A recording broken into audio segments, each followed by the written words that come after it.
Hello, everybody. Welcome back to Not Another Isekai, the show all about anime, all about the current season of anime. Stuff. What should we be watching? What shouldn't we be watching? How many of them are Isekai? Probably too many. That was a good intro. That was a fantastic intro. I'm Tyler, and we're continuing, man. Done a couple of these so far. We're getting deep into the anime season. We're about a third of the way through. Most of these episodes so far, we're on episode 4, which is a third of the way, right? Because most shows are 12 episodes. Yeah. So we're getting into it today. This season continues to be very strong. A few of that is, kind of riding on the backs of some sequels, but there's some good originals out here, some good season 1s as well. Yeah, we're gonna get into it. So let's just get into the episodes we're talking about today. So as always, we're starting with if I could just switch it, that'd be nice. Spy Family Season 2. Spy Family Season 2, we got episode 4. This one to me, my main kind of takeaway from this, or my main observation, is that this is more of like a bottle episode. Not that it's not important or anything like that, but Spy Family to me is always this interesting show where the main plot, or I would say like the reason why the events in the show even exist, is because the whole conflict between the East and the West, right? And then we have Lloyd, Twilight trying to stop the whole thing, but that's not really the reason why, or at least for me, and I feel like this is true for most other fans of the show, is that we don't really care about the East and the West stuff. We more so just care about the Forger family, them coming together, being a family despite all of their secrets that they keep from each other. That's kind of the main sauce to the show. East and the West stuff doesn't matter, so this episode doesn't improve or move forward that at all, but it does advance Yor's character a little bit, right? So this whole thing is about her cooking, so her trying to become a better cook. That's been a gag so far on the show, about how she doesn't cook and how she's the wife and the mother, she doesn't cook, because that's like I don't know, the stereotypical position for a wife / mother is to cook, right? But she doesn't, and she's just not good at it. But she does learn, and it's nice because we see a little bit more, other characters, right? We see a couple characters from her work. We see Yuri come in, wasn't expecting that. I forgot that even happened, and it was nice. It was also nice because it was a little more emotional than it had any reason to be, which I think is another thing the show does very well. I think I've talked about this before, about how this show does a very good job of melding comedy with emotion. It doesn't just lean heavy one way or the other. And I think this episode did a really good job too, because she's learning to cook, and we have the goofs and the gaffs from that. But then we have the moment where the friend, I don't remember the friend's name, but the friend was like, "Hey, did your mom ever cook anything?" I was like, "Okay, we got the stew. We're coming up with the stew." And it was emotional because they, even the little addition of the sour cream there, that was like what we needed to travel back. It reminded me a lot of Ratatouille. I'm gonna sneeze.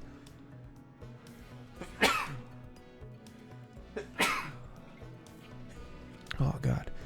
Okay. Reminded me a lot of Ratatouille. Remember that moment in Ratatouille where what's his name? The food critic. I don't remember his name, but he ate the ratatouille and it brought him back to as a child, and that was like blew his mind, right? He dropped the fork.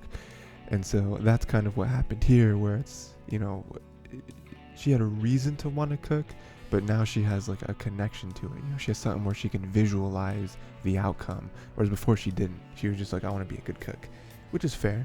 But it brought her back to when her mom was there, and that had me going a little bit, where it's like, oh no, the not the mom, not the childhood memories. And then brought it back to the family, and they loved it, and it was nice because it hit you with that 1-2 punch, where the second punch was, the premonition of your crying, but it was happy tears, and she finally feels like she's done something worthy of being the wife and the mother to the family. She finally feels like she's being useful. That was her big, her big like self-doubt, which was, she's not doing a good job. Even though I don't think Lloyd would really say that, I don't think Anya would really say that. I think both of them are aware of stuff that Yor isn't good at. But, I don't think either of them were like, oh, if you're not good at cooking, we're gonna find a new mom, but that's just Yor, that's just how she is. And so yeah, I think the episode overall was really cool. Again, moving forward Yor's character a little bit. But I think overall, if we're gonna look even bigger picture, again, we're not quite touching on the East and the West stuff in this episode, but I think bigger picture, I like the end where it's like Ralphie or something and Lloyd are together drinking, and it's just another instance. Again, it's only episode 4, but this is another instance of Lloyd kind of wrestling with his emotional attachment to the job, to the mission. Because Anya knows everything, but she still very much loves Lloyd and Yor because she's a kid, they're parents, she's not an orphanage anymore, loves them, right? Yor loves them as well. She's there because she's an assassin and she is trying to mask any sort of suspicion from like the secret police or whatever. But she still loves Lloyd and Anya to an extent, right? She is coming into this family, and again, to her, Lloyd and Anya, two perfectly normal people that just want love. It is sort of like a weird arrangement that she has with Lloyd, but love is still there. She is still trying her best to be a part of the family. Lloyd, we're sitting on Lloyd for a second. Lloyd is the one where he's masterminding this whole thing. Again, he doesn't know Yor's an assassin, he doesn't know Anya can read minds, but this to him is a mission. To Yor, not really a mission. There is, some dual benefits, some mutual benefit there. Anya knows everything, but she still is a kid, so she loves her parents. With Lloyd, none of this is real. None of this is real. None of this is supposed to be real. He can't let this get real because you can't get attached like that to your mission. But you can see, again, this is not the first time that we've seen this. This is at least the third time, I would say, where he's kind of wrestling with his feelings, and it's funny because we've seen other people around him notice this as well. And so again, I don't know what's gonna happen. I read the manga, so I know what's going to happen, but the manga's not over. I don't know the ending or whatever, and also haven't read the manga in a while, so I'm kind of forgetting everything. So it is nice, that I'm not just all seeing when I'm watching these episodes. But yeah, I do really hope we see more of that, more of Lloyd wrestling with his feelings, and I don't know, just becoming attached to this family, wanting to actually maybe be a part of a family and not be a spy his whole life, because he's been very, very calculating for all of this, and to see him have fun and to see him enjoy himself, I think even the director, I believe, can see it, and it's interesting, but we'll see where it goes from there. I don't know if there's any really cliffhangers at this episode, so I assume we're just gonna go back to the school because the school is really our gateway to the main mission. So we'll see what happens from here. Next is My Hero Academia Season 6, Episode 5. Episode 5.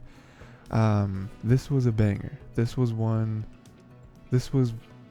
pretty much what the previous 4 episodes were building up to, I believe. This was the one where Shigaraki just destroyed everything, and he's here. And remember when I was talking about in episode 1 and 2 where it felt like they were setting up for an all-out war kind of arc here, and I think this is what we're getting. I think this is what we're doing, because Shigaraki was always kind of a formidable foe, but with this he really proved that he's another being now. He is one where you do not want to mess with. He's one that should be talked about with the all for one, you know. So it started off exactly where I thought it was going to. Shigaraki just turned the X guy to dust. And I was like, man, as soon as he woke up, I would have put like 30 feet between us, you know. I mean, depending on what my quirk is, I guess, but I would have put like 30 feet between us, you know, because it's like, I feel like at this point, everyone knows what Shigaraki can do, and the fact that you are within reach of him, not a good idea. Not good at all. I mean, I know like the shock of seeing him, but like, come on, man. You're a professional hero. You're a pro hero. You gotta have those instincts to kick in and just be like, okay, just take a few steps back, you know. We have a nice little B plot here. Or not really B plot. I guess it was the A plot of last episode, but it very quickly turned into the B plot of what's happening. With the whole like Tokoyami saving Hawks. That was a nice moment because he was kind of trained by him, and it's not looking good for Hawks. I'll be honest, it's not looking good for him. I like Hawks. He's a very interesting character, but like it's not looking good for him. His whole wings are burned. I'm not sure if they grow back because like it's not only the feathers, it's like the wings. Like there is nothing there. So I really hope that they grow back and he can still be a hero, because that's really sad if he's done because of this. And that's pretty much it for that, because then we go back to what the A plot is for this episode, and you know, we get a nice little premonition here with the first wielder of the One for All, you know, kind of warning Deku about Shigaraki, not directly.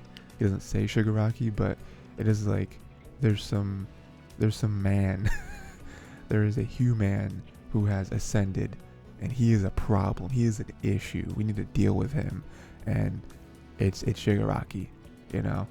You know, first off, we just stop there for a second. You know, the fact that the first wielder talked to him was very big, because I believe he said he's only talked to him once before, and it was like towards the beginning of them realizing the whole fact that the other wielders of the One for All, like, it's kind of like the Avatar.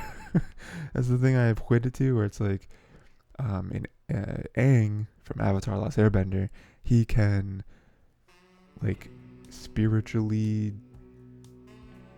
you know, converse with the other the previous avatars, kind of get advice from them. That's kind of what happens here, where I mean, Deku can't really initiate it from what I've seen. He doesn't really have that control, but the previous wielders can't talk to him. So that's interesting, right? I mean, that just adds more gravity to the situation, where it's like the first wielder came out and was like, yo, this guy, man, we have to do something about this man.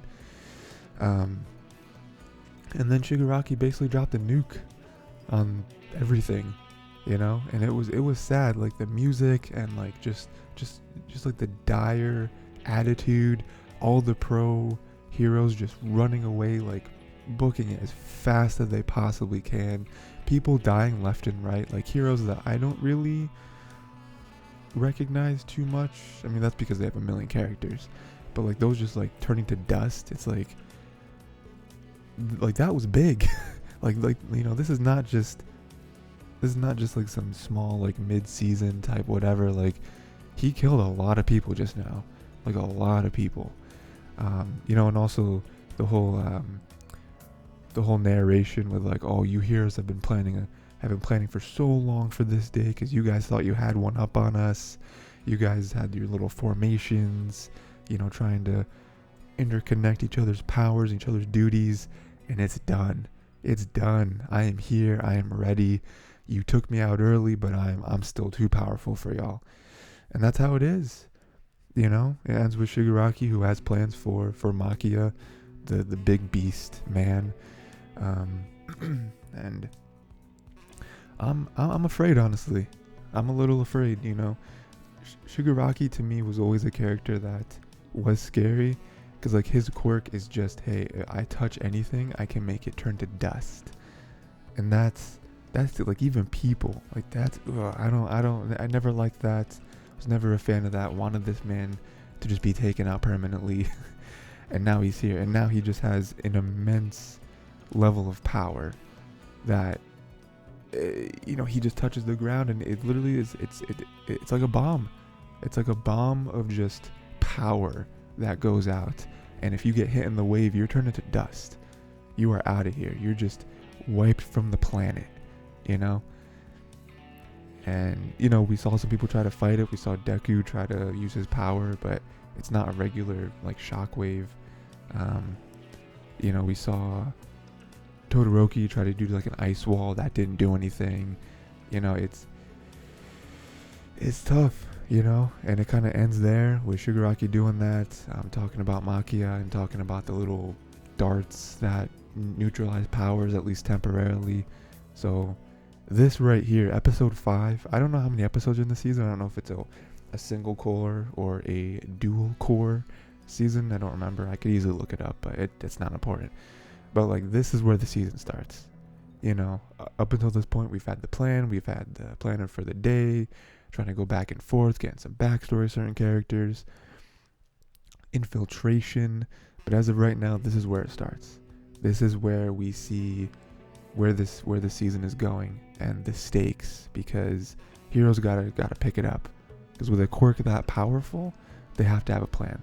And I imagine next episode probably gonna be some retreating, some tactical retreating, and we're gonna have like a hideout of sorts, and we're gonna come up with a plan to be like, hey, what do we do? What is Shigaraki trying to do? What other weapons does he have at his disposal? You know, because he was kind of being built like a Nomu, and Nomu can have multiple quirks. So it's like, I wonder what else he can do, if anything. You know, maybe it was just to greatly enhance his current quirk, which is more than enough, honestly, in my opinion. But if he has other stuff too, it's like, we really gotta dig deep, guys, because we can't just come at him. Because what if he just does that again? What if he just touches the ground and like 100 pro heroes just get eliminated? You know, like we have to neutralize him somehow. But yeah, My Hero, pretty good season so far, honestly. You know, like I said before, you know, the last season or two weren't really that strong for me. So season 6 has me, man. I'm very interested to see how they stop this man, because I'm afraid. I'm afraid that we might see some pretty major character deaths this season, or maybe not. You know, maybe everyone has plot armor. I don't know, but we will see. Next, Mob Psycho 100 season 3, episode 4. Yeah, we have some continuation. You know, I will say Mob Psycho does not have me hooked yet for this season. I'm not afraid though, because I really enjoyed the first 2 seasons. You know, but I feel like this episode is where it's starting to turn up for the season. Because we have this whole founder business who believes he is God. You know, we have basically this this episode is the ramp up. You know, the founder, on a small note, he is kind of ruining Mob's life, which is funny.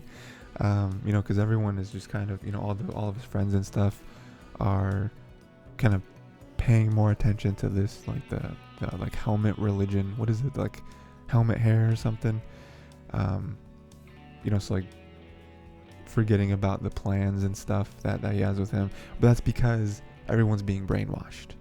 Everyone is being brainwashed. You know, the founder says that he's God, which is a bold statement. I don't really think that's accurate. But you know, it just goes to show who his character is, and like his beliefs, and we still don't know what his purpose is though. Like what drives him. You know, even Reagan was kind of talking about it, and I'm not really sure. You know, because we have him. We have the tree, who apparently the tree is like sucking energy around it, which is bad. It might be building up for something, I don't know. And yeah, for that being to call itself God, like, is it just want to be worshipped? Like, is it, you know, is that the purpose of it? Is it planning any harm on anyone? Is it, you know, it's not super clear at this point, because right now he's just chilling in the tree. He came out as the founder, chilling in the tree, brainwashing people. You know, like, we don't really know yet. Mob, does seem to be with it though. You know, he's like, I'm gonna stop it. Something's going on. I don't like it. You know, we've seen proof now that everyone's being brainwashed. You know, even Reagan at the end, where he's not 100% sure, but he just has a feeling in his gut that Reagan is also brainwashed, which it could be true. I mean, we don't have evidence of that. We just kind of have the hunch that this is happening. Reagan could very well be himself, because like even the way he was speaking, I feel like it's not far from how Reagan acts towards stuff. You know, there was times where he's very complacent. He's just like, someone else will take care of it, or it's not our problem, or you know, no one's getting hurt, so who cares? And in many ways, I guess he has a point, but you know, I think it's just the principle of everything, where it's like, we can't just let this happen. you know, we can't just okay, so everyone's just under this being, and we're all just worshiping it now. Like, what is he doing for us? You know, like why does he deserve this? So Mob ain't with it. Mob's trying to get to the bottom of it. So you know that's kind of where this episode is that the Founder's rising. He is God, and it's not good. It's not a good feeling. You know. You know, so I think next episode we're gonna see probably more investigation, or maybe Mob is just gonna come up on the divine tree and just be like, all right, 1-on-1, let's go, let's do it. Again, I don't really know how powerful the Founder is. You know, the tree, like I said, is sapping energy, so might have a good reserve of that. But then we have Mob, and you know, Mob so far, OP. He gets the best of everything, so we'll see. You know, we will see. Next we got Blue Lock, episode 4. This is the one where they play their game. The game doesn't end though, right? No. Where they play their match. This is it. You know, it's double elimination. So if they don't win this, not good. You know, so they kind of start the episode with talking about how they, you know, everyone has to have a weapon, right? But Isagi doesn't really have one that he can think of, right? You know, it's not that he's not good at anything. It's just he's not like, there isn't one thing that he hones in on, you know. So we have other people who do, where they know they have something that they are particularly good at. Isagi can't really think of anything. You know, but in that, we kind of push down Isagi for a little bit, and we see some other characters rise, right? So we have, you know, Kunigami is a big one. You know, he has a whole little speech here. He wants to be a soccer superhero, you know, which is a nice emotional moment there, you know, because we see more motivation, and you know, I think this show does a good job of fleshing out other characters, or at least it's beginning to. You know, we're not learning about like everyone's life necessarily, but it's not just okay, we got Isagi and everyone else is the opponent. It's like, no, like we can have other people that we care about, you know, especially with, and I think I compared this show to Survivor, I think, one of the episodes, because it's like, well, we are a team, so we are competing with each other, because at the end, I guess only one person can win, but as of right now, we need to be a team. We need to move up to that point where it becomes a free-for-all, you know. So he's doing a good job of like fleshing out Kunigami a little bit and knowing his motivations, and even developing a relationship with Isagi where he uses some points to buy a steak and shares a steak with him, because it's like, hey, you know, 50% of the reason why I got that goal is because of you, so let's do it, you know. So that was nice. We learned that his weapon is his left foot power shot, right? So that's cool. We got Bakura, which I love the character Bakura. His whole thing is dribbling, you know. So we start seeing these little attributes with these other characters, and it's nice, you know. This is always something that I love to talk about when it comes to sports anime, because sports anime, every single one that I've watched so far, they all have like superpowers, you know, and like sometimes they get a little crazy, you know. A good show called Kuroko's Basketball, it's obviously a basketball anime, you know, they get a little crazy with it, where they kind of do have like superpowers. You know, like, you know, they're not shooting fire from their wrists, but it does get kind of wild, you know. But then we have something like Haikyuu, where they're not really superpowers, but it's more so just like specialties that they've honed in on, and you know, it is like this, where it is weapons. You know, it's like, I'm really good at this. and it's almost like a superpower, you know. But like every sports anime that I watched so far has something like that, you know, where it does get kind of crazy. And so, you know, this sports anime is no different, where it's like, okay, you know, we're starting to build these up. I don't know how far we're gonna go with this, if it is just for this little tournament, but I do like that everyone has a thing that they're bringing to the table, you know, and they're not just we're just all good players, I guess. And then what else do we got? Yeah, and then we get further into the match, and we see Okawa. He's an exceptional scorer. He's the one they have to look out for when it comes to actually defending. And it is almost like a red herring where he is the main opponent, but then we have Nico, and Nico is the one that's actually commanding everything. He is the general on the field, you know, where he is kind of putting everything into place, and he's the main opponent right now. That's kind of where the episode left off. He's the main opponent to Isagi. He claims that they both have the same eyes, so that's really interesting. You know, I'm very excited for next episode to see how this ends, because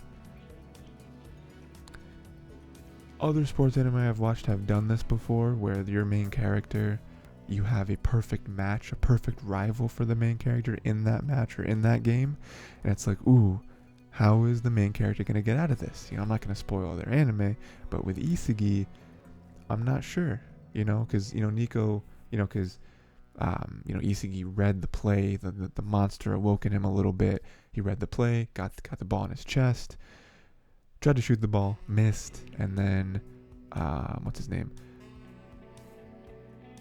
Gagamaru,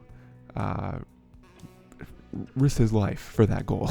You know, we saw it once where he headed it and like missed, but his face got cut up a little bit, and then got super close to the bar, and he scored, which is nice. We have a point now. It's 1-1, but it like ran to the bar, right into his gut. Oh man, that must have hurt.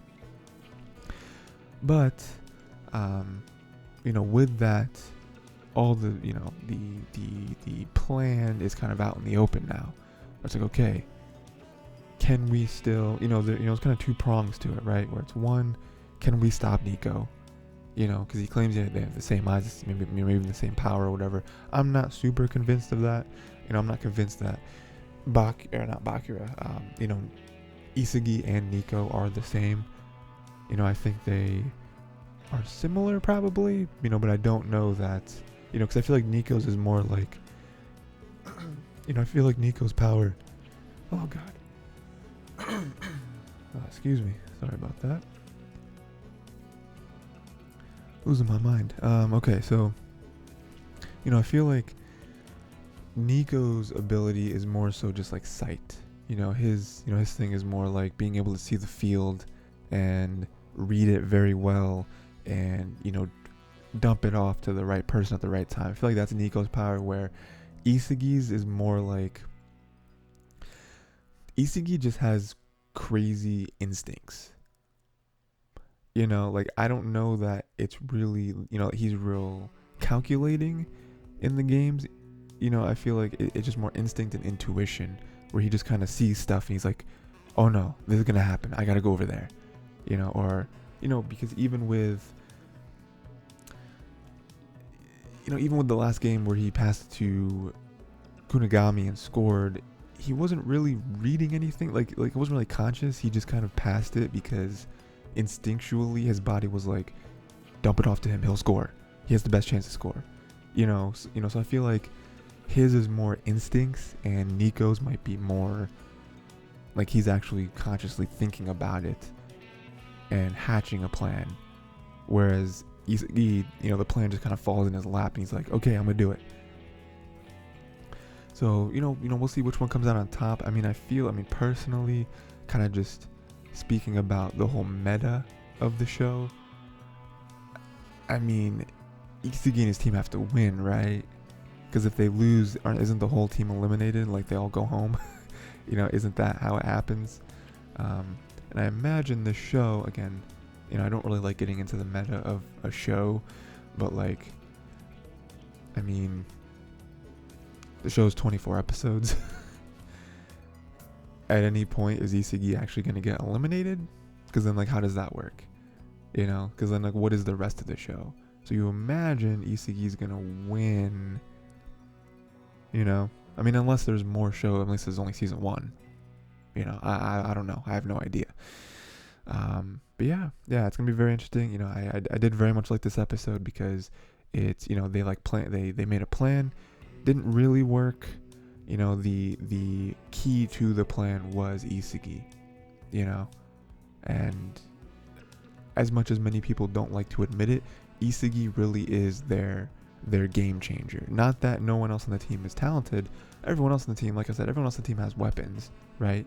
And they're all helpful, you know, but I truly believe that Iseki is the X factor to their team, where when he's on and when he's reading plays like that, and he is, again, not really reading plays, but more so just like, you know, the monster or whatever comes out, and he just starts shutting his brain down and just like passing and you know, that is how they're gonna win games. Because again, the whole plan didn't really work, you know, like even the one guy, I don't remember his name, but he was like, I'm confident that if we keep with this plan, they won't be able to read us. And it's like, but it's not working. And even after that cut,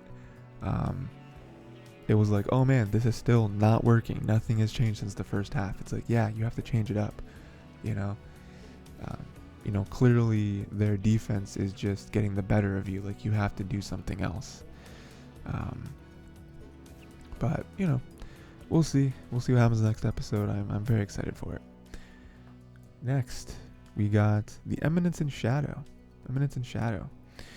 episode 4.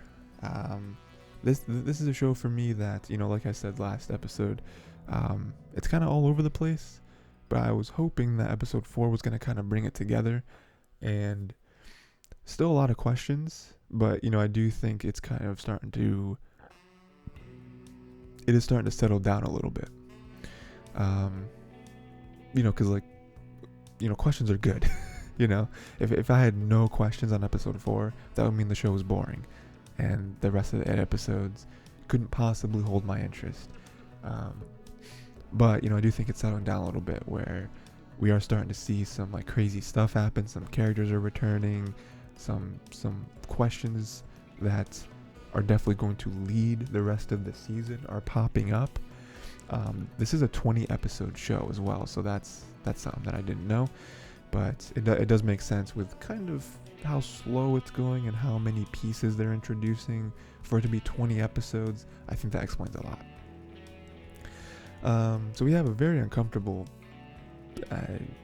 sequence of events in this episode, where the whole like Princess Alexia stuff, I didn't like that. I didn't like that they drawing the blood, and I'm like, stop. They're just like sucking the blood from her. I don't know. Didn't like that. But apparently her blood, you know, the scientist or whatever was like, her blood is like demon blood. It's like, okay, you didn't really explain that, but I guess. And like Alexia doesn't seem surprised with the whole thing. She kind of just seems like, I mean, I don't really know what her plan was the whole time, because at first I was like, oh, she's trying to psych him out. She's being like, oh, whatever, take my blood. Oh, what's up with you? Oh, like she was like overly calm about it. So I thought she was trying to get in his head, but then it turned in, you know, to me, it kind of turned into just like a defeatist attitude. It's like, oh, I guess this is happening to me, you know. And then at the end where she got saved, it's like she was very surprised. And I was like, I don't know, was she trying to do something the whole time, or was she just like, well, this is the position I'm in, so I guess I'll just kind of ride this wave. You know, I'm not really sure. We cut away from that a little bit, and we have Alpha is here. Apparently other people are here too, but Alpha is here, and she has a burger, which is nice. You know, burgers in anime are always incredible. And she basically just gives a lot of information, while getting real handsy with Kageno.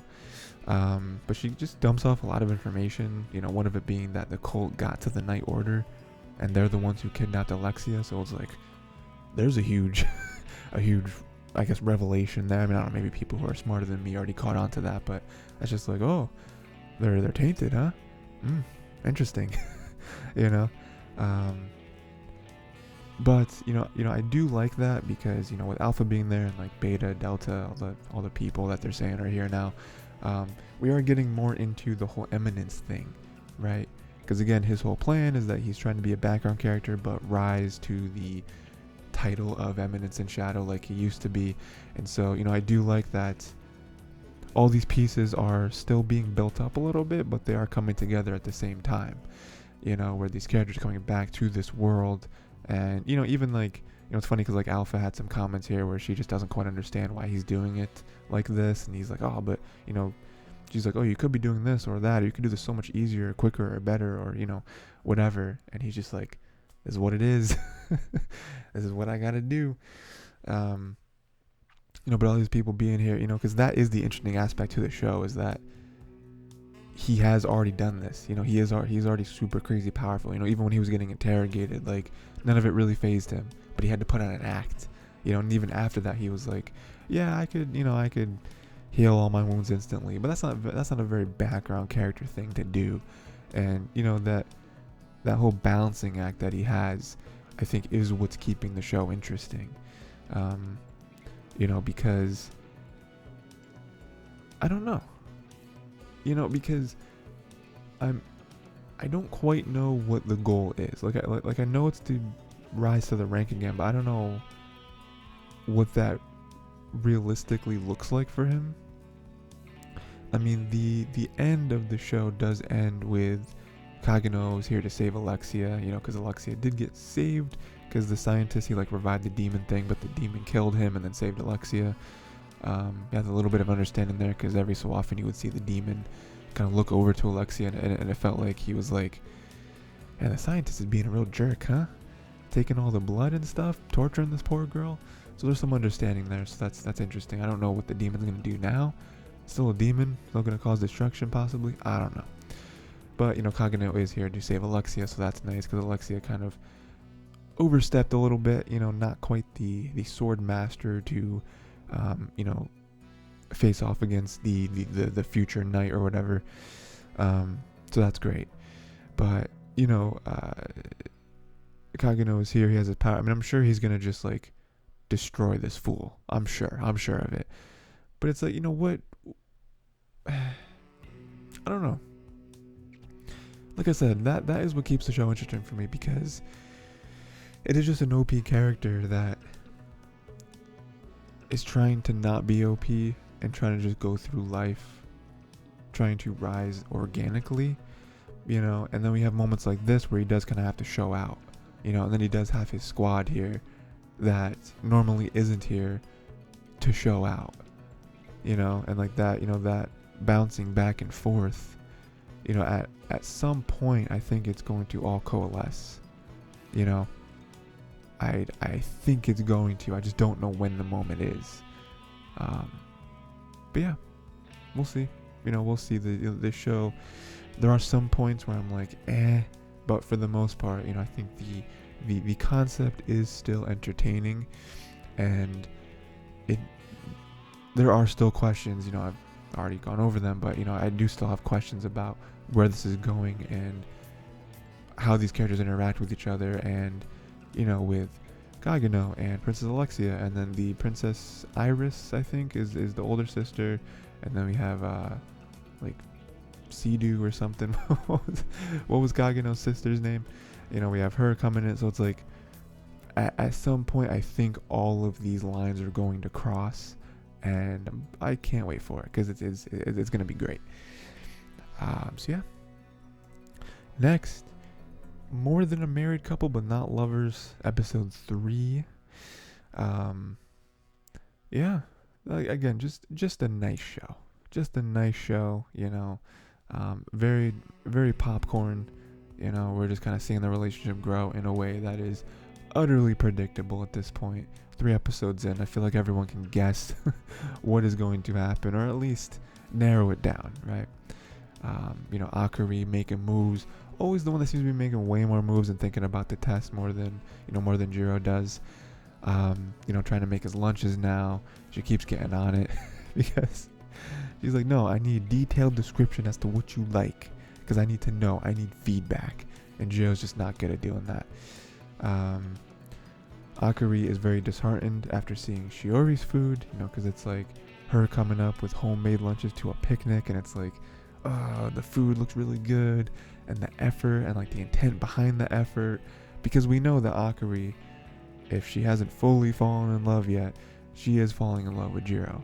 And so knowing that Jiro wants Shiori, and being pretty easy to see that Shiori is reciprocating, it's tough for her, because not only does she want him, so now there's like the whole triangle there, but she's not supposed to want him, right? So like Jiro isn't thinking that way, Shiori isn't thinking that way, so it's tough for her, because she's in that spot where on the outside she's not supposed to want, she's supposed to want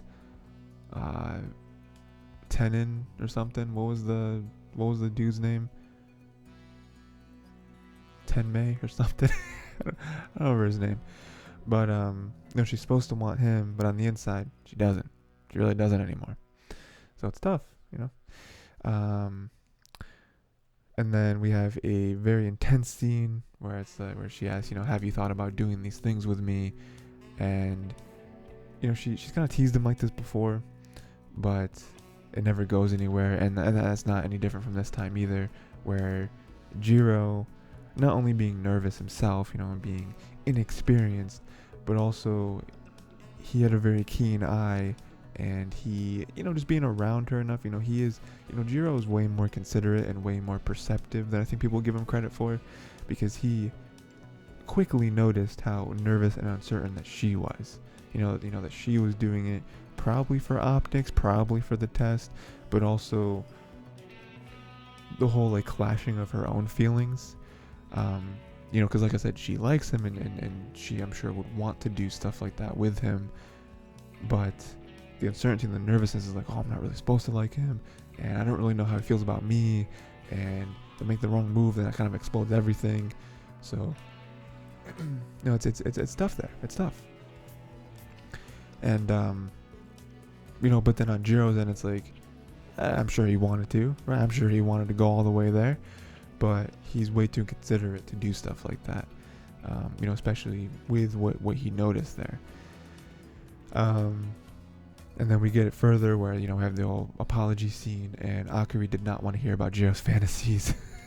She's like, on second thought, don't want to hear it. I know I asked you earlier if you've thought about these things. I actually don't want to know the answer. Please stop talking to me. So that was, that was funny. But, they are getting closer, with Jiro being more understanding, and Akari letting more and more slip, where she went on the balcony and she realized that she said that what'd she say? I actually like you a lot, or something like that. And on the outside, it was just said as like, very, very surface level. On the outside, it wasn't really meant to be taken like a confession or anything like that. But because she knows what her own feelings are, at least a little bit, she can't believe that she said something like that. Obviously Jiro didn't take it that way, but it could have been taken that way, And so, again, it's just more and more of like, I posed this question last time, I posed this kind of conundrum last time where it's like, what is going to happen? Is Akari going to confess to him? Is Jiro going to fall out of love, more so infatuation, with Shiori and actually fall in love with Akari? Is Shiori ever going to make the move herself? Because she, I think, very clearly loves Jiro, but she is also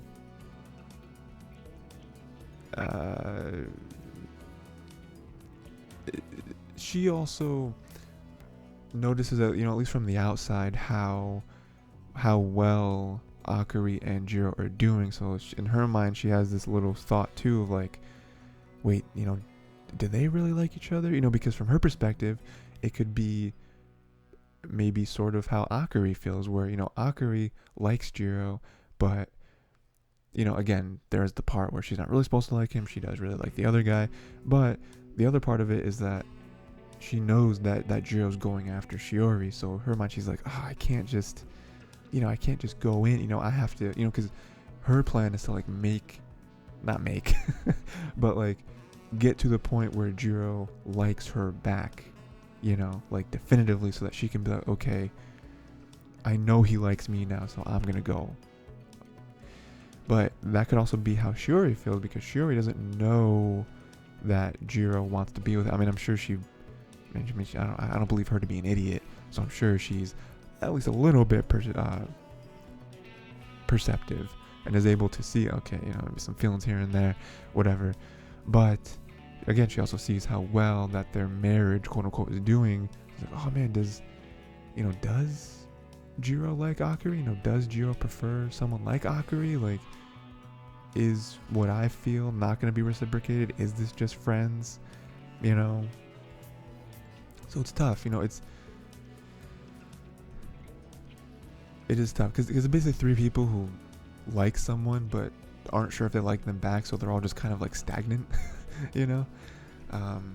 But we'll see. I mean, it really all depends on who makes the first move, who makes the leap. I don't remember. Like I said, this is based on a manga that I have read. I haven't finished it because the manga's not done, and I haven't read it in a while. But technically, I do know a lot of what happens. Don't remember any of it. Couldn't tell you. I don't remember any events. I don't remember any like switching. Don't remember at all. So we'll see. We'll see where this actually goes. Next, we have the seeming magnum opus of the season, Chainsaw Man. Chainsaw Man, we got episode 3. Some stuff happens, my guys. Some stuff happens. Let's see. At the beginning, we got Denji and Power throwing each other under the bus. Because, Power's like, well, I didn't murder. Like, I didn't choose to murder. I'm not a violent person. It was all Denji. And Denji's like, what do you mean? What? You jumped forward. I didn't tell you to run. But it's funny because, Makima's like, I don't care. Neither of you are in trouble. It doesn't matter to me. You killed a devil. That's the goal. that's literally the goal. And you guys are arguing about not wanting to take responsibility for it. So that's funny. And we see that Power wants her cat, and Denji, Denji just wants some physical action. You know what I mean? He just wants something that many people in their adolescence dream of. No matter what gender, doesn't matter. Many people, maybe even most people in their adolescence dream of. So they make a deal where it's like, hey, if you help me get my cat, I'll maybe fulfill your dream, a little bit. So that's nice, and that's also a nice little turnout because as of right now, all we know about Power is that she is a devil who has taken the body of a human, and she just wants to kill. She wants blood, all that stuff. My nose is very itchy. So now we actually have an attachment. We have something there that's like, something she cares about, right? And that's nice, because that just further kind of pushes this discussion where it's like, are all devils bad? Answer, probably yes, but maybe there's some exceptions like Power, where she does have things she can care about, and it's not all just kill everything all the time. Because Power doesn't just kill humans all the time. You know what I mean? Again, I don't really remember the science behind it, if becoming a fiend kind of dampens those urges. I don't quite remember. But then we have the big twist in the episode, something that I completely forgot about until it was happening.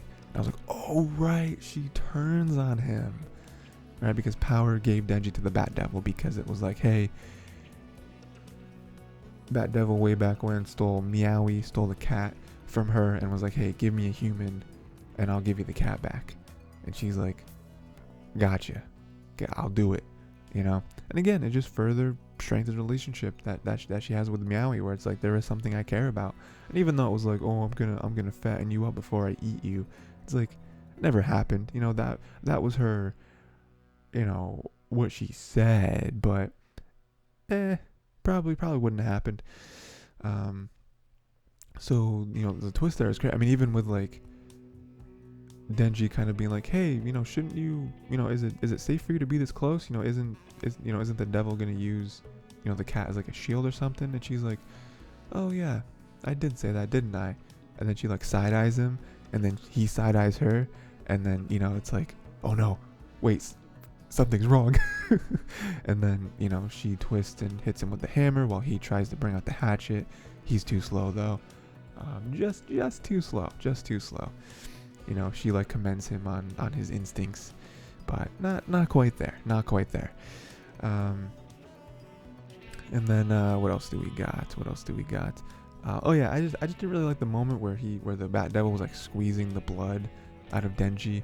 Made me uncomfortable. Didn't like that. Don't like the thought of a human being squeezed around the abdomen so hard that like blood just gushes out of their mouth. Didn't like that. That visual. But then it was so funny because Bat Devil like drank his blood and he like spit it out, and it was like, yo, yeah, he has devil blood. Like wasn't that already like established? Like didn't you like smell devil in him or something, or like didn't he already turn into a devil at that? Like, duh, he has devil blood. Didn't you like smell that? Like, come on, Bat Devil, you gotta be better than this. You gotta use your brain. And then it was even the same thing too, where like he ate Power, which Power was just very defeated at that point, and then he was like, ugh, gross. And it's like, you knew, okay, Denji, I might give you a pass on, because maybe at that point, maybe I'm misremembering, maybe at that point it wasn't revealed yet, it wasn't super clear that he had different blood, but like, you knew Power, you knew what Power was. Why would you eat her and be like, oh, gross blood? And it's like, you knew that she wasn't a human. Why are you surprised? And then because of the reason why she was defeated is because the Bat Devil ate Meowie and like turned back and was like, well, you gave me bad blood though, so here's your punishment. And then it was great. Oh, it was such a good moment, because then Power just like got really quiet and really distant and was like, hey, you said that you can, you can't pet Pochita anymore. It's just kind of in your heart. I understand that now. I understand that feeling, and it's like, oof, Power, something broke in Power, and it's fantastic. You're just gonna have that bond, and I don't remember, does Power, I mean, Denji does kill the Bat Devil, right? Like, because Denji turns into Chainsaw Man and fights him, and the fight, how well he does, it eventually gets to a point where like he strikes fear into the Bat Devil's heart, where he like gets revived, or he pulls the chainsaws out again, and he's like, he's just schooling this man, and it gets to a point where Bat Devil's like, oh no, like something switches in him where he's like, oh, he's a monster. Like, I'm a devil, but he's a monster. I don't want to fight him anymore. He starts panicking, he grabs a piece of rubble and throws it at him, and Denji just so dismissively just cuts the rock in half, and it's like, you thought that was gonna stop me? No. And then charges him and like cuts his head off and whatever. Power, do we see Power again? I mean Power's not eaten. Like, come on guys, like he's like she's not gone. I don't remember though. I think it just ends with him killing the Bat Devil, and it just kind of ends there. I'm pretty sure. But yeah, I mean, I love the episode. I mean, obviously any episode with a fight scene, all the fight scenes are top tier. Very much enjoy those. But even like the betrayal had me on the edge of my seat. And then the betrayal on the betrayal with Bat Devil eating Meowie, and then there being like this bond that formed between Power and Denji, and it being like, oh, I understand now, I get it. And you can tell, because again, she's not dead, like, I don't know, is that me giving a spoiler? Like, do we see her come back? I mean, she's not, I mean, it's Power, she's a main character, she's in all the art. You know, she's in the goddamn opening. You know, like she is not dead. So if that is a spoiler, I apologize. But come on, she's in the opening. She's not dead. And the ending. Come on. If you watch anime, it's not that hard to figure out. But yeah, and you know, I'm very interested for the relationship going forward. To see power kind of shift a little bit, because again, this whole time she's been kind of wearing a mask, where she's been, her life up until this point has been her trying to get in good with humans so that she can lure a human out and get Meowie back. So now that that's done, so now what is she going to be, right? It's interesting. Yeah. Also, can't wait to see what Makima thinks of this whole thing. So there's lots of consequences, some good, some bad, that are coming out of this whole situation that's going to be revealed next episode, I imagine. So can't wait for that. Next we have Reincarnated as a Sword, and let me tell you guys, it's going to be a short segment today because this is officially the first show that I'm dropping. Like I said, back on episode 1, this show, the not another Isekai, is fluid. Going to be shows getting dropped, shows maybe getting added partway through the season. Depending on which ones I don't like, which ones I didn't know about, and now I'm discovering. And Reincarnated as a Sword is the first one I'm dropping. Funny enough, it is an Isekai. It's probably the truest Isekai of this season that I'm watching, and it does pain me a little bit to drop it, but I've obviously discussed the previous 4 episodes, so you guys already know that. But you'll know that I feel like it started out a little bit promising, but it kind of hasn't built from there. I do like the whole Black Cat stuff. The fight scenes are pretty cool, but aside from that, this show doesn't really have a lot of substance, and I feel like the pacing isn't great either. Sometimes things happen way too quickly for my tastes, and sometimes things happen way too slowly, where it's like, all right, we get it, let's move on. So again, I don't think it's a bad show by any means, but the first 4 episodes, and then even the start of the 5th episode, I'm just like, I just don't really care anymore. I'm just not invested in the show. The first couple episodes were promising, but it never really hooked me to the point where I'm like, I'm in. I'm excited to watch the next episode. I feel like every other show that I'm watching right now, I am excited. There's like 1 or 2 of them that I'm not as excited about, but I'm still there. Reincarnated as a Sword, not there anymore. So I'm dropping it. Maybe if you guys keep watching it, and a few episodes from now, you guys know, like, seriously, this show gets crazy, you got to pick it back up. I'll pick it back up. I'm not opposed to being wrong, but as of right now, dropping it. So that's the first drop. Getting back to shows that we are here for, though, Do It Yourself episode 4. Again, this is just the nicest show out of the season that I'm watching. It's just nice. It's just a cute little slice of life show. About these people coming together, having their little do-it-yourself club. Kind of meeting new characters. And this show adds a little bit of emotion into it. A little bit more emotion than we've seen thus far. We have Puri coming in. She's coming over for dinner. She has her very much like tsundere type, mannerisms here, which is always very fun. And the bulk of this episode is building up her character, but also building up Jobko's character, and building up the relationship between the 2 characters, because they vibe very well, not just because of their interest in tech, but also, like Jobko points out, and Purin not very quick on the whole pickup of what's going on, but they're very similar in characters, very, very similar, but we'll get into that.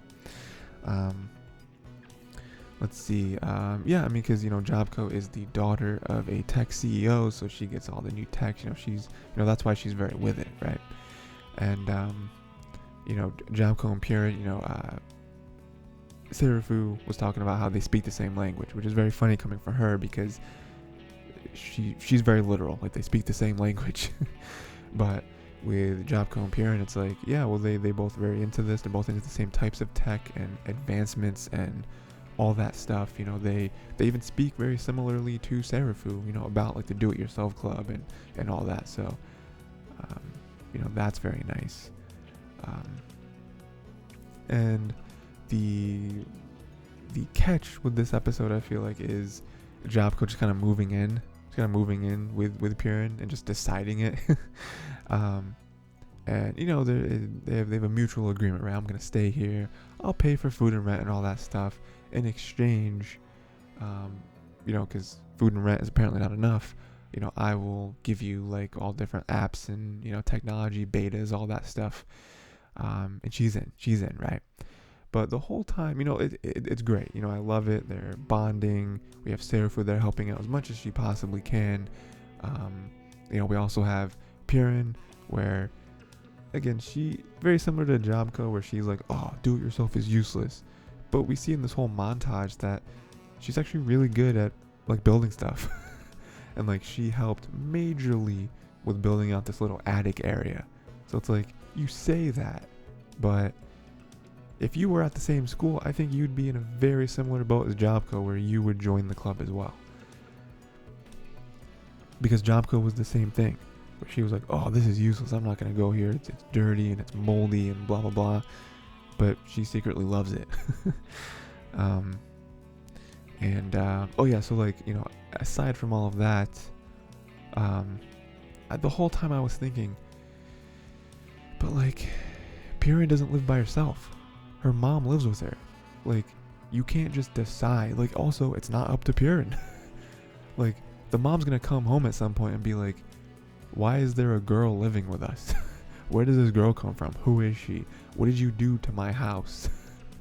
You know? And sure enough, she did. She did just that. She was like, who is this? What do you mean she's living here? What is happening? And, you know, it kind of had the whole switcheroo here, where it kind of started off with us being like, you know, even, you know, reinforced by Purin, where it's like, oh, she's going to hate it. She's going to flip. She's going to say no. But she was just like, yep, we're cool. And she did say for $10,000. Well, no, she said for $10,000. And then Jobco, being from America, was like, oh, $10,000 got you, way worth it, because she's like rich, right? So 10 grand is nothing. 10 grand, in my mind, 10 grand a month for rent and food, I guess, is astronomical. That is crazy. But, you know, the mom was like, yes, for 10,000 yen. And I don't think Jobco quite understood that, because 10,000 yen, very different than $1,000. Very different. Still kind of a lot, you know, just for like a room in a place, you know, like, at least in my mind, again, I don't know what the market prices are in Japan. Like, I don't, you know, but like, you know, at least where I live, 1,000 is still kind of a lot. Again, for just a room. I mean, maybe in the more like, the higher cost of living areas, like maybe in like New York City or, you know, like Los Angeles or something like that. That might be closer. But again, it's still just for a room and food, I guess. But whatever. And then, you know, again, we have nice moments where, you know, Serafu really does bring people together. You know, because even Purin, who you know, is still seen as like a friend, but again, she has her whole like tsundere stuff where it's like, oh, we go to different schools and blah blah blah. You know, she does bring up the idea, which was originally Serafu's idea, to want to make a treehouse, and she brings that as like an offering to the do-it-yourself club. Be like, hey, maybe let's do-it-yourself project. It would definitely get eyes on you, you know.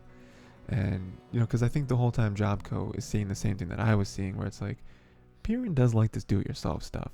She's just a little more hard about it than I am, where even I, as Jobco, kind of gave them a hard time, but, you know, I enjoy this stuff. She's just like me, you know, a little more extreme, but she's just like me, you know. And so that's great, you know. I'm very excited about that, for them to start their treehouse project. I'm excited to kind of wear Purin down a little bit more, especially through Jobco, because not only with the do-it-yourself secretiveness, the like secret likeness of it, but also with like her being kind of alone, you know, like Purin, it does seem like her mom works a whole lot, you know, so I feel like that's another reason why Jobco kind of relates to her. But then we have the end with a nice little cliffhanger where just a ninja enters the battle. We have a ninja student, which, you know, we have seen them in the opening for a while, so we were kind of expecting a new character, but we know nothing about her though. So I'm very excited to do that, to watch the next episode and learn more about a new character that apparently wants to join the do-it-yourself club. I feel like everyone else kind of had to coerce a little bit, but this character is like, I'm here, let's get it. It'd be nice to have another set of hands too, because again, if they are going to do the treehouse thing, like that's going to take a lot of work, a lot of resource, a lot of work. You got to find a tree, you know, a lot of stuff going on here. So very excited for the next episode. Yeah, again, just a very nice slice of life show. Not too much pressure, not too much brain power needed for this show. Just kind of watch and enjoy yourself. That's all it has to be. And then lastly, honestly, probably my favorite show of the season. I know Chainsaw Man is on everyone's mind. You know, that show's just a smidge lower to me on the list, just because I've watched the manga, or I've read the manga, so I kind of know the story already. So just a smidge lower to me. And we got Mobile Suit Gundam: The Witch from Mercury episode 4, probably my favorite show of the season so far. I'm just really enjoying it. Yeah, so you know, this is a good episode. This is the episode where they, you know, her being the holder, and then her having to just continue with school and kind of adapt to that, right? Because she is still an outsider. You know, so we have the whole proposal thing, and Suletta just left. She was like, I'm not dealing with this. This is not, this is not what I want. But she is the holder now, which I think holds a lot of power. She has like a special uniform, which, you know, Miorine had to show her, and you know, it does kind of put a target on her back, and it does have her, you know, the target of scrutiny, because it's like, oh, she's from Mercury. She, you know, people still call her a country bumpkin, you know, and you know, I'm sure people still think it's luck or whatever, you know, that she was able to do what she did. She's an outsider, you know, and it sucks because she never wanted to stand out. Like, she just wanted to do her thing, graduate, and fulfill her dream, which we learn is her wanting to found a school on Mercury, which is so awesome. You know, I mean, it's funny because Miorine doesn't really see it that way, at least initially, you know, because Miorine has lived her whole life kind of for her father. You know, she kind of has this weight, she kind of has this responsibility that's been thrust upon her without her her consent, basically. And so with Suletta having a huge dream like that, with Suletta basically like willingly putting the weight of an entire planet on her shoulders, she can't really relate to that, because she's like, you know, because Miorine wants to do the opposite. She's like, I just want to go to Earth, and I don't remember what she wants to do there, but she's like, I don't want to have this crazy weight of being the daughter of the king or whatever. I've been trying to get away from this my whole life, and you're heading head first into something like that. But the difference is that Suletta actually wants to do this, at least from what we've seen. You know what I mean? I guess maybe deep down she could maybe not want to do it, and that hasn't been revealed yet. But from what we've seen, this is something she wants to do. You know, she has pride in it. She wants to find this school so that people can come to the planet. There can be pride and you know, just more people, hanging out with more people, and you know, bringing it back, right? So that's nice. What else do we have? We have this episode, a lot of racism, in this episode. Not a fan of it. I've mentioned this before, but you know, this episode where it really shines. I guess shines is a positive word. I don't know what the negative word of the negative version of shine is.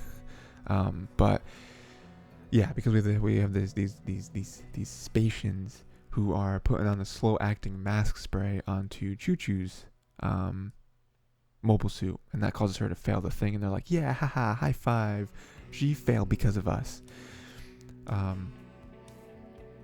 And so, you know, that kind of just keeps reinforcing, keeps just beating it in our head that Earthians get discriminated against, and it's not really fair, you know, because I don't know. We'll touch on it in a second. But we have Nika, who is really nice person. She kind of introduces Suletta to the other Earthians, right? Here's Earth House. Here's some people that might be able to help you. And then Choo Choo was like, I don't know where I wrote Chi Chi for some reason. It's Choo Choo. Choo Choo comes in and is like, what's an Earthian? What's a space you're doing here? You filthy space, get out of here, blah, blah. She's like super aggressive about it. But, I understand it, because she's been discriminated her whole life with this stuff, so she just has like a chip on her shoulder. I get it, but Miorine comes in and is like, hey, if you hate me and Suletta just because we're Spatians, then you're no different than the Spatians who hate Earthians just because they're from Earth. Like, it's the same thing. Like, you don't know me, you don't know Suletta, you're just making all of these assumptions about us, and like, you don't know us. Like, you don't know that I'm not a good person, that Soletta's not a good person. I don't know that you're not a good person. It's just like, you have to weed people out. You can't just be like, oh, you're this, okay, well, I hate this, so I must hate you. It's like, no. It doesn't always work that way. But yeah, so let's see, what else do we have? Miorine does not want Suletta working with Ellen, just because he's on like the council, so it's like, oh, well, they're enemies, so we can't have anyone there. I don't know though. I mean, so far I feel like Ellen has been cool. I don't really see a reason why she wouldn't have to work. She wouldn't benefit from working with Ellen. I mean, I don't know. I feel like he is kind of the one that's been really nice to her. Maybe it is just all ploy in his mind, or maybe he is devious and he is, he does have his own, secret intentions or whatever. But I don't know. I feel like so far he's been pretty cool. And she decides to be both the mechanic and the spotter. Doesn't really work out though. I mean, in all honesty, it probably would have worked out if Suletta also wasn't a victim of the slow-acting mask spray. There's a few points off of that, but just to stay on this real quick, because Miorine honestly was doing a pretty good job. Again, the reason it didn't work is because then Suletta couldn't see, and it's like, well, I mean, even with Choo Choo last time, where she had an actual mechanic and a spotter, couldn't do it either because you can't see, we're blind. They were getting better though, and I feel like if they kept going, probably wouldn't be able to do it. But we have the pivotal moment in the episode where Suletta breaks down. She completely breaks down and she's like, I want to go home. I don't want to do this anymore. I can't do it. She's crying. She's like, this isn't for me. I didn't want to stand out. I just wanted to graduate and, do what I had to do. And I don't have any friends. I don't, like nothing is working. I don't want to duel anymore. I don't like it. And, Miorine is trying her best to amp her up and be like, hey, you're just gonna give up? What about this? Don't you have dreams? Don't you have, you're gonna build a school? What's happening? What are you doing about that? And she is able to pump her up enough to get her to go back to the starting position, but the other side to that coin is Choo Choo finally losing it, and her jumping out of her mobile suit and just decking one of the two girls that put the spray on the thing, because she's just like, you don't share anyone's dreams. Like you don't get to do stuff like this. You do not understand. Because Choo Choo, again, just on a surface level, it's a bonding moment because she realizes that, oh, I always put Suletta as the category of a Spatian, and so I hated her. But she's also kind of an outsider like us. She's not an Earthian, but other Spatians don't like her because she's from Mercury. Not only is she from Mercury, but she's also kind of breaking the foundation a little bit by becoming the holder, So she is also an outcast just like us. So on the surface level, there's kind of a way to bond. But on a deeper level, Suletta sharing the dreams of her people back home, right? That's the reason she's doing it.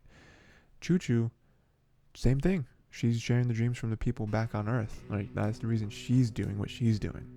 So, not that they're the same character, but there are points there that kind of you can see like the gear shifting in Choo-Choo's mind about like she's not like other Spatians, you know. Nika was right, where it's like, hey, Sleth is different. She doesn't look down on us, you know. She's just she's just a person, and she treats us like people, you know. Something that people in real life could learn a thing or two about, you know, from this anime. But let's see, what else do we have? Yeah, so that's pretty much it. And then it ends with, you know, Nika wanting Sleth to join the Earth House, and they all look at Choo-Choo because it's like, we're all pretty cool with it, but how does Choo-Choo feel? And Choo-Choo's like, yeah, whatever. I mean, you know, we're in the same grade, but you know, I'm gonna be your house senior, you know. And you know, so that's basically her being like, yeah, whatever, that's fine, you know. And then Suletta saying thank you, and her not saying it loudly enough for Choo-Choo, so Choo-Choo kind of turns her head and is like, speak up, you know. And that's a cute little moment, because it's her being kind of playful with her, but it's also like, hey, I just said I'm your senior, so I'm going to give you an order. Again, it's very playful, but it is at the same time accepting, where it's like, I gave you this, you know, quote unquote order just now because you are part of the house. And so that's, you know, again, it's very nice. And so she's part of Earth House now, because Mercury doesn't have a house, I guess.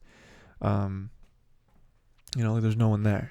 So she has no one to ask. So she's going to other people being like, hey, come on, help me out here. But it's nice that the Earth people accept, you know, like, you know, that's a very classic, like, aspect of storytelling, where it's like, hey, we're going to have this group of people that are kind of like the outcasts or the outsiders or the underdogs.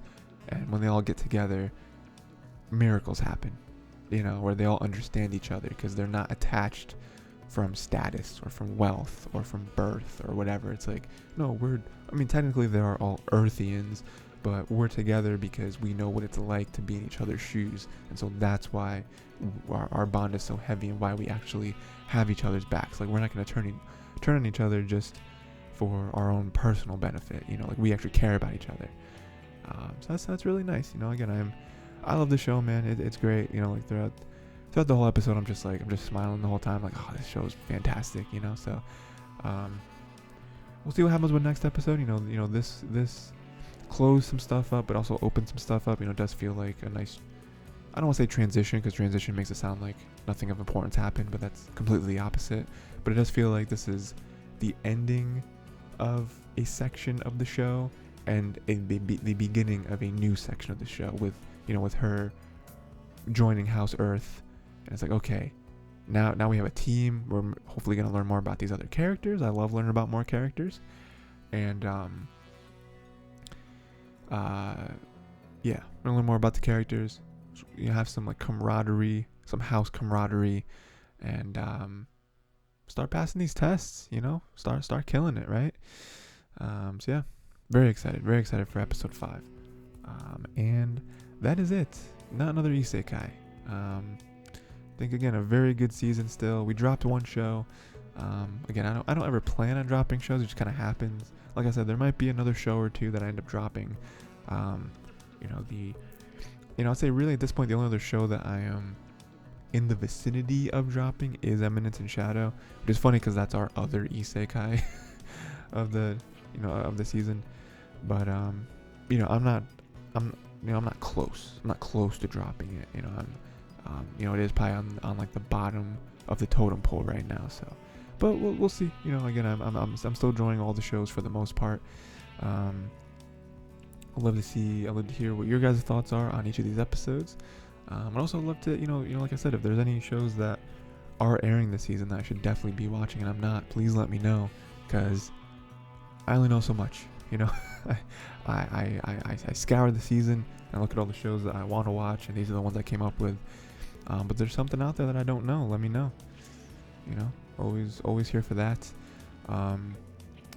Yeah, let me know. Like I said, we're a third away into the season. I'd love to know your guys' predictions, not only on specific episodes, but also where you think shows are going to go.